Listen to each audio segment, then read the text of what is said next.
Welcome to Kabbalah Conversations. We're so happy you dropped in to join us. Kabbalah Conversations is where students of the Kabbalah Center get together to have weekly conversations about how the energy of the week impacts us, how we navigate through its challenges, and face the opportunities that the universe brings to us this week, using the tools and ancient wisdom of Kabbalah, which ultimately helps us connect to our soul's purpose and true fulfillment.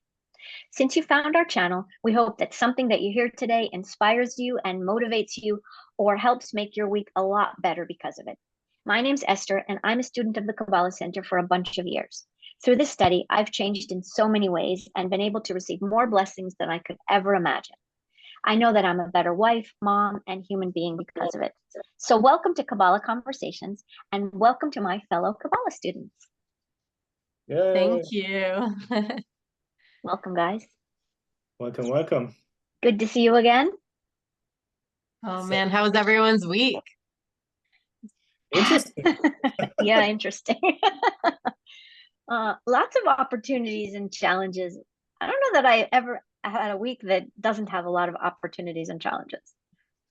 That Good. seems Means like you a lot won. right Means now. you won a lot. Yes. Like The for bigger your us, we desire. have our car that decided it doesn't want to cooperate anymore. So Yeah. we just ended the paying. We had like payments for 5 years. We ended that, and with that ends also the warranty. And then it's like, Of okay. course. Oh man. I love this. You had perfect consciousness, I'm sure, the whole time, right? Totally. Yeah, perfect.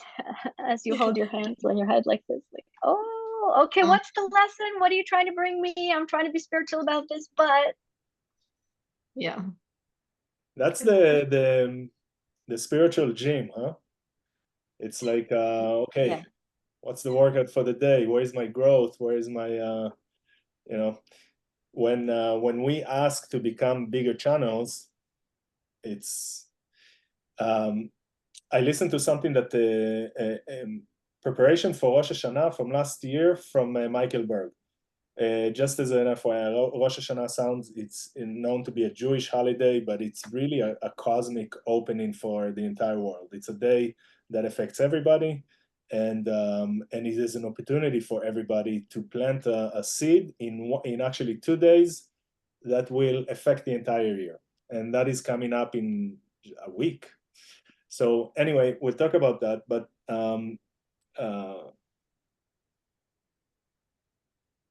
David Gam was asking Michael Berg. Michael Berg said, look, if you do the preparation perfectly, you go through the month preceding, and you do all the work there perfectly. Let's say nobody will, but just for us to set our mind to what's available. If somebody did do the 30 days before Rosh Hashanah and then Rosh Hashanah in a perfect way, his whole entire year will be completely positive. Completely positive. So David asked him a good question. He says, tell me what does it even look like, a completely positive year? So you don't have any challenges, you don't have any negativity. So he said, that's a great question. You don't experience any negativity. So you could have everything hit you, but if you are like 100% and you did the work and you did everything perfectly in Rosh Hashanah, your whole entire year, doesn't matter what comes at you, it doesn't feel like something bad or everything that will hit you, like, wow, oh my gosh. Not only do I know that it's coming from the light, it's for my benefit, but I feel horrible. So that's how we experience it in many times. We like tell ourselves, oh, I know it's for good reason. I know it's where it's coming from. I know it's good, but I feel horrible. I feel bad. So he said in the perfect world, you would actually not even feel bad. You would actually feel excited, So the car broke down. Oh my gosh, I feel good. I'm not pretending. I'm not like saying to myself, no, I know it's good. I actually feel good. And that's what's available. I'm not saying we all get there, but it's very motivating to know that, that's the ultimate, and it's possible and it's achievable. That's what we I aspire think to. even every year, like it gets better, even if it's not perfect and you're not there and it's still the year's challenging, it gets better. Like every year I notice doing spiritual work and just in life, it gets easier and you get more closer to that, right? So obviously we want to do as much as we can and get all the way there, but all of our effort is going to make it that much better next year for sure.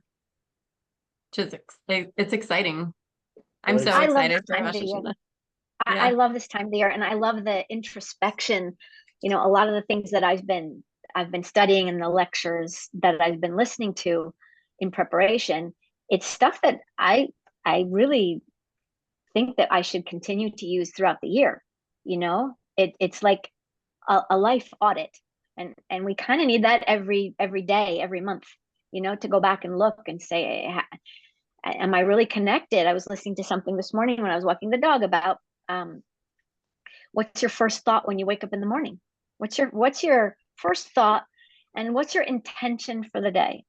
You know, and where is it coming from? Is it coming from your ego or your soul? Is it, I want to hit the snooze because I didn't get enough sleep, you know, or do you have a more spiritual thought? What do you need to take care of? So, like, just to start to think in those lines, we forget. And every time we come up on this time of the year where the cosmos is for everybody, you know, is giving us this gift of this self introspection, and it's our soul's new movie for the year, and we have opportunities during the year to edit that movie, but the planting the seed and asking for what we want and thinking about things in the past that we could have done differently and doing that back to the future and in our mind and replaying the scenario and saying, okay, so I didn't do very well on that, I screwed up, or I didn't say the right thing, or I should have, or I would have, and I didn't. Now how can I play it back, and how can I change that movie? I'm rewriting the future, and to look at all those things. So it's just, I love this time of the year, but I just wish it was more time to prepare. It always feels like that, like wait, and I didn't really do the war. I didn't really, you know, Yeah, prepare yeah. with everything. There's all that pressure comes around because there's so much light that you can garner from it, right? Just, it's coming, so you're going to have all these outside forces trying to like stop you from being able to access that light. Hmm. So I had an opportunity this week where I don't know, it was just one of those times. It wasn't really one specific thing that broke me, but I was just having like all this energy happen. And all of a sudden I just felt like just like energetically shattered. And I was thinking I could be really overwhelmed and freak out right now, but I'm gonna choose to just see my vessel, my energetical self, just completely open and that anything's possible. So with all this, stress and energy, I was just thinking, I was like, I want everything. Like the sky's the limit right now. Like I want this. And I was just visualizing everything I want for the next year. And I don't know. I just kept doing that through all the stress and all the overwhelm. I was thinking even 6 months ago in that state, I probably would have just been like hyperventilating or been like, it's okay, it's okay. But instead of it's okay, I was just thinking, I want everything right now. Like everything's possible. There's so much energy. It feels overwhelming, but I'm going to grab it all and I'm embracing it. And it was really good. I was excited about it. I could feel like this is working. That is amazing. When you say those words, and I hear the Rav, like the Rav, the founder of the center with Karen, he always said like I keep hearing videos where he says, "Don't you want everything?" It's like really the whole game that we hear with creation, how it's created. Like one would ask, why is the world not created with just us laying in the beach and say, hey God, give me this, and what's wrong with that kind of a creation? Why is it like this? And it's all to build us to have a real vessel, a real desire, not laying, like a strong vessel that can really say, I want everything, and to get there, it's, that's a work. But that's the whole purpose of really creation, is to come to the place where you say, I really want everything. I don't want to settle for anything less. And that's the ultimate. If we really have a strong desire for everything, the creator is just waiting for us to have that desire, because what's his desire? To give us everything. And in the way the setup is, this creation is set up, is he's waiting with giving us everything that he wants really badly, for us to say, I really, really, really want it, and then to really have that kind of a vessel that actually, can handle that, the intensity of the light that will come in.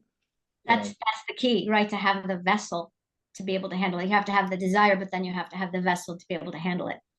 That's why people that win the lottery, they get this massive blessing, but there's so many tragedy stories that people lose it, and or health things, or God forbid, just all these kind of disasters happen when they amass so much money because they didn't have a vessel to handle it. So and one of the best ways to build that vessel is when something is not going your way, like it happened to you, to have that thought, you know what? It's getting me to the place that I want everything, so I can get everything. So I'm, excited about it. Yeah, like there was the flip side. I noticed there was the stress and overwhelm side of the feeling.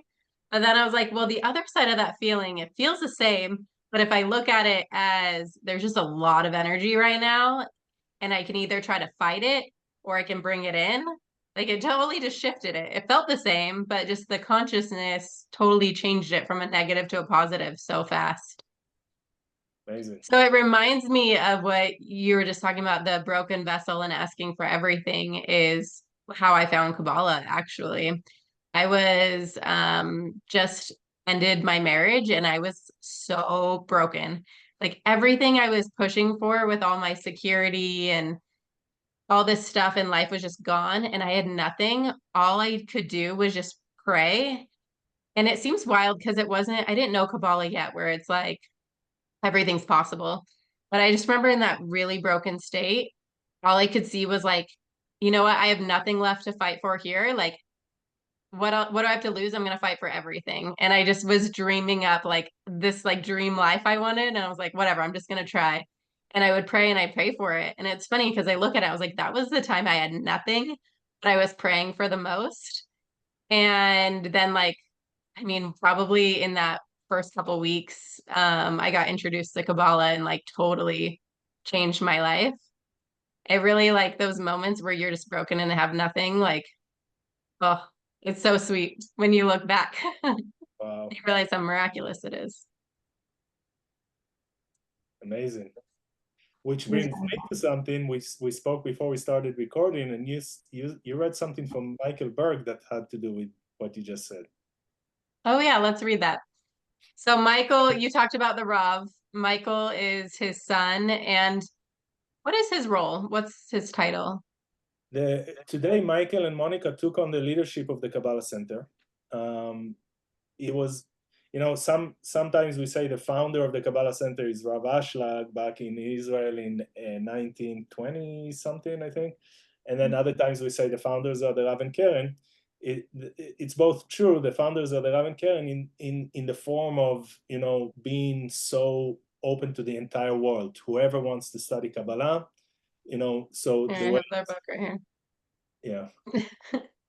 The Rav and Karen. And so the Rav and Karen are amazing revolutionary leaders that took on themselves. They were okay with getting hit badly from everybody who was their friends, everybody was against them when they said, you know what, if this is so good, why don't we open the doors for everybody? Why don't we let whoever in the world wants to study Kabbalah study Kabbalah? That was unheard of at the time when they said that, and they got, hit for it big time, in a way, till they left the world, and but their son is Michael Berg, and married to Monica Berg, and they took on the torch, and today in the Kabbalah Center. And so I don't know what's the official, yeah, but Okay, I'm going to share the screen while I read it. Can you see that? Yeah, Okay. I can So see those. Michael said, most of us went through challenges and things we didn't understand this year. But how do we know if we're transforming? Can we look at one of the challenges that happened and say, wow, what a tremendous opening that was? Can we say we're so happy that happened because we realized what kind of gate of wisdom and connection that opened up for us because of it? So amazing. So It's Do you really have any examples, Esther? I was just gonna say it's really connecting to your soul when you say when you hit a bottom, when the challenge is so big that you're willing to do anything to, you feel like you want it to make it go away, but really the opening is for your, you know, connection to your soul and your soul's potential. And it's such a gift, but it doesn't look like that. It's disguised as, complete darkness. But it's just removing this big blockage that we've put on ourselves because we don't stay connected to the light all day, unfortunately. I mean, I know I don't. You get into your own stuff and you're just doing, and then when something happens, it throws you off. And thank God with the tools of Kabbalah, we realize that is just, hey, wake up. You're not connected right now. Oh yeah, so I need to make a connection, whether that's through meditation or reading something, or one of the lessons was just to take a walk outside. It's not happening right now, so just take 5 minutes, go breathe some fresh air outside, connect to the sunshine, and allow the light to flow through you again, so that now you can speak the right words, now you can handle the challenge, right? Yeah. Beautiful. Also, I'm I watched the beginning of Spiritually Hungry podcast. So Spiritually Hungry podcast, it's Michael and Monica, and it's on YouTube. We have the links. If we are watching on YouTube, we have the link below. We'll try to have the links everywhere. But in the last episode, they're interviewing. I don't know the person. I don't know his name. Michael something, and apparently he went through a lot. Like he was homeless. He was into not only drugs at 22 or 21 years old, but heroin. Like Wow. he reached such bottoms. And before that, at age 16, he was already making a lot of money. He became very successful, very, very young. Something with nightclubs and very, very successful, very rich. And 21, he got into drugs, became a homeless, lost everything, health challenge after challenge after challenge. And he tells his old story. Eventually, he found himself full-time in charity. That's what he does today. I don't remember we'll post the link, but he says there's something amazing. He says, if somebody would offer me today $1 billion to just wipe away all that negative stuff that I went through, the becoming homeless, the losing everything, his parents were told that he's got a week to live. He's like he's out. He went through like crazy stuff. Says somebody pays me $1 billion today to just wipe it off and be live life without it, I would never even think to take it. Wow. It's so powerful. Because all of that led him to where he is now. Yeah. It was I mean, it was the process of getting to, and he still went through a process. So even after he got out of the drugs and he started building himself, he became a builder, and now he's a successful builder. And he knows there's a voice in his head that says, you really need to be doing charity. So he's like, okay, I'll do 50-50. I'll do 50% builder because it's bringing me money and it's bringing me great money. I don't want to give that up. And I'll do the other 50 charity. And life just took him to a place that he was like, he had to surrender. He had to say, okay, I give up everything. I'm just going to be 100% on charity. And he says it's charity. He says he has the tax returns to prove it. the year when he started, when he was 50-50, their tax return was like $50,000, like income, or like however it's called in nonprofit.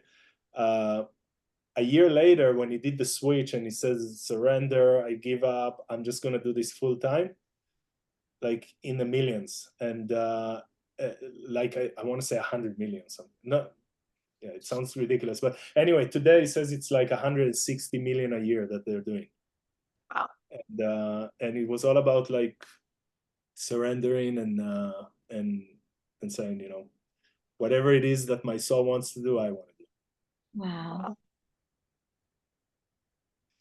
All right. Should we clip it? So again, our focus in doing this is like to share our experiences and also to provide like the gifts that we're receiving from the Kabbalah Center. A lot of the gifts are free. One amazing gift that we have right now is meditations by Yehuda Ashkenazi. He's a senior teacher at the center, and his meditations, you know, I think all in all, meditations are becoming more and more popular, and a lot of people are doing different types of meditation.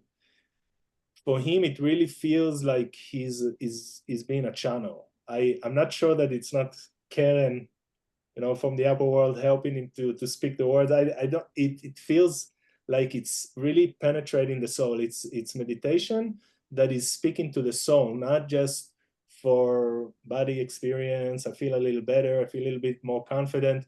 No, it's to plug you into your soul, what your soul wants in this life, and to strengthen it.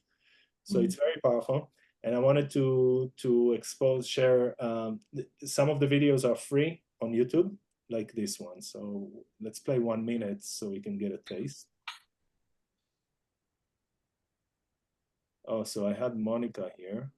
I think we'll save that since we already spoke about it. This is Yehuda Ashkenazi.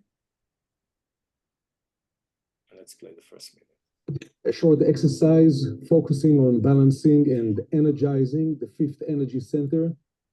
We can feel free to close our eyes for a minute and go with him. And if you're watching, wherever you're watching, and you're not driving and you can close your eyes, we welcome you to close your eyes and taste a little bit of what this is, this meditation. The throat, which is the center of communication, authenticity, and self-expression. When it is balanced, we can speak our truth with clarity, confidence, while we are capable to listen with compassion.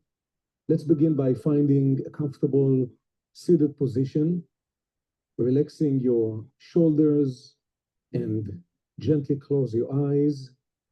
Rest your hands on your knees or your lap, palms facing up, open to receive. Start by taking a few deep breaths in through your nose and out through your mouth.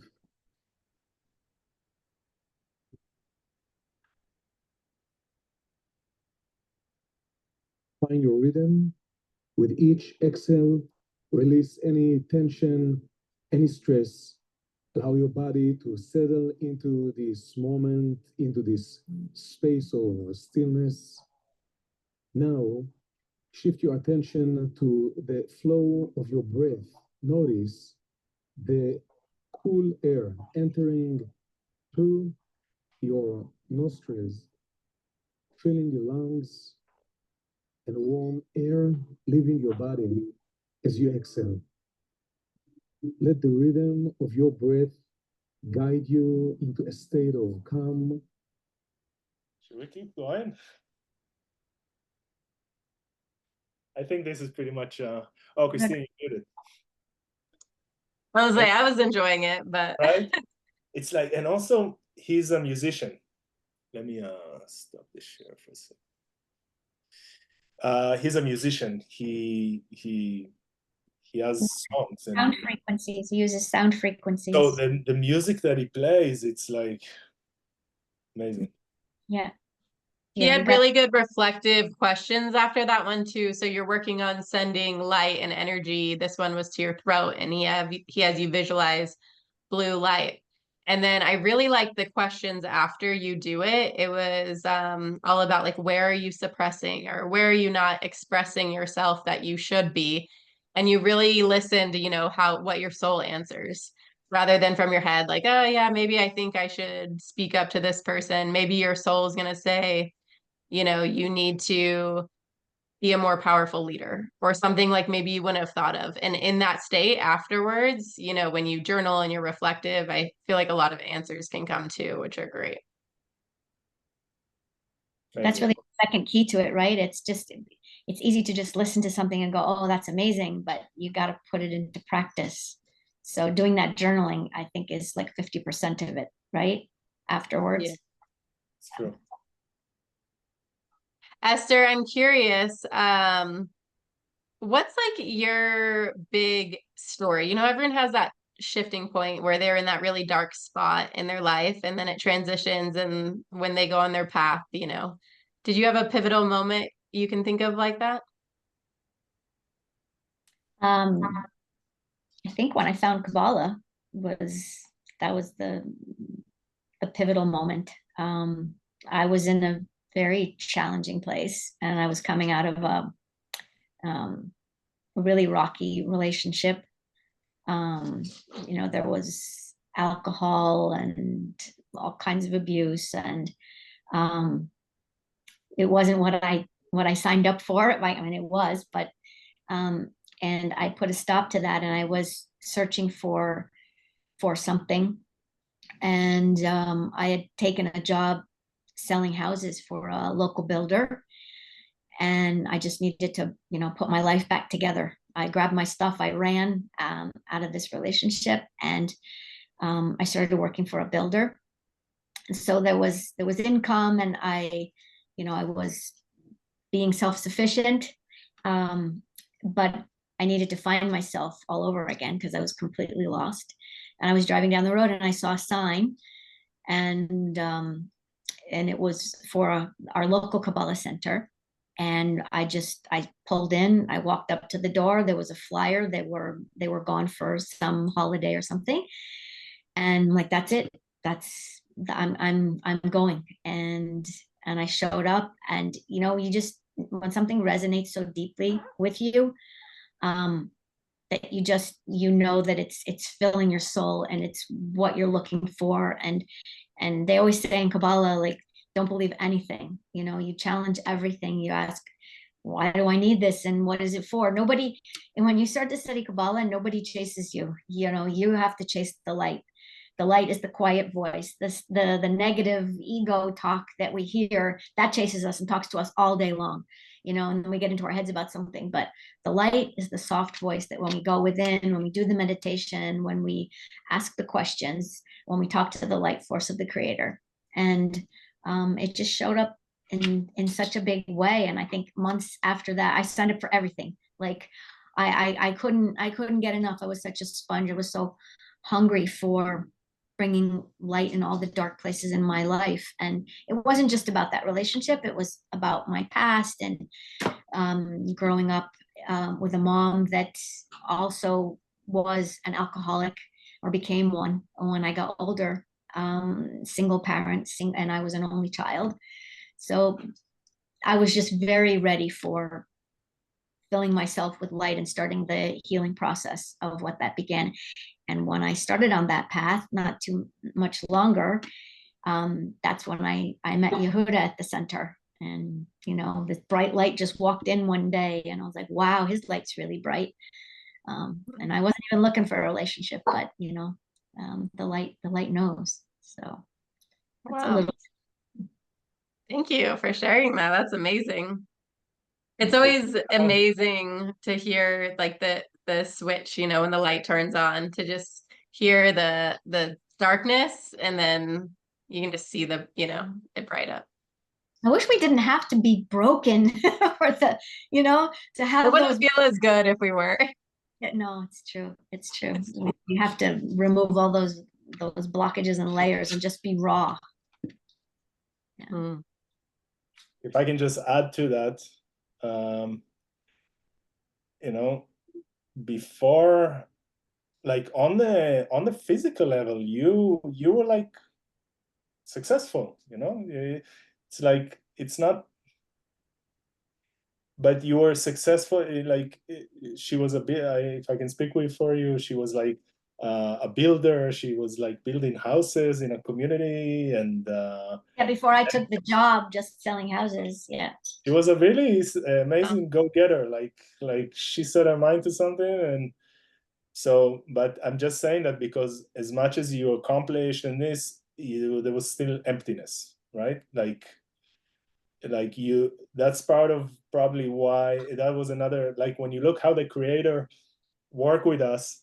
So the way we work with you, he's like, I'm going to show you success. I'm going to show you this. I'm going to show you that. And then you'll feel that there's still something missing. So now you're open. Now you're like, okay, no, there's got to be more, you know, that place of, no, there's got to be more. That couldn't be it. Right. Yeah. In another time when we talk, there's more great things to share. So I'd love to hear it the next time. Okay. And yours too, Yehuda. I want to hear your story next time too. Yeah.